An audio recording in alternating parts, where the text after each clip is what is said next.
រស់នៅក្នុងភូមិក្នុងស្រុកតែមួយនៅក្បែរគ្នាមែនតែនអត់ដែលដឹងអត់ដែលស្គាល់គ្នាសោះបងប្អូនខ្មែរយើងដោយសារយើងអត់ទាន់ដឹងថាបងប្អូនខ្មែរនៅក្បែរគ្នាទើបតែស្គាល់ទៅថ្ងៃបានចូលរួមជប់លៀងជុំគ្នាទើបបានស្គាល់គ្នា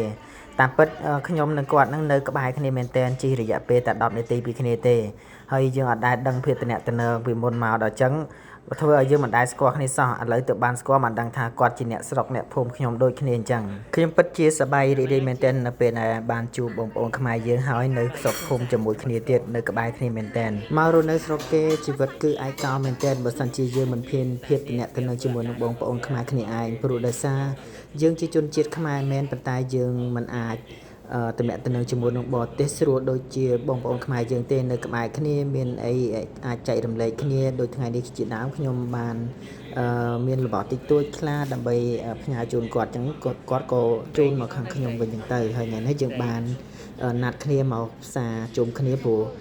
រាល់ដងគឺអត់ដែលស្គាល់ទេមកទៅផ្សារអញ្ចឹងមករៀងខ្លួនឥឡូវចាប់ផ្ដើមស្គាល់គាត់ក៏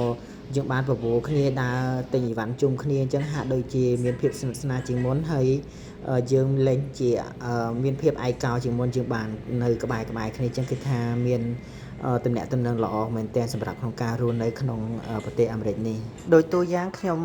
ការមកដំបងខ្ញុំអត់ស្គាល់គេតំបន់នឹងថាអូពិតជាពិបាករស់នៅមែនទែននៅនេះអត់មានខ្មែរគ្នាឯងទេហើយពិបាកក្នុងការតំណែងគ្នាមែនទែនចង់និយាយលេងសួរសុខទុក្ខអីក៏ពិបាកដែរយើងនៅជាតំបន់ដែលដាច់ស្រយាលឯកោជាងគេអញ្ចឹង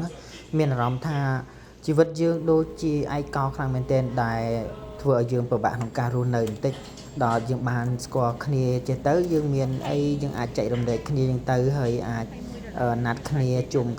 អីចឹងវាធ្វើឲ្យយើងក៏មិននឹកស្រុកនឹកអីចឹងដែរចុងក្រោយសូមអរគុណបងប្អូនទាំងអស់គ្នាដែលតាមដានវីដេអូនេះរហូតដល់ចប់សូមអរគុណសូមជម្រាបលាជួបគ្នានៅវីដេអូក្រោយ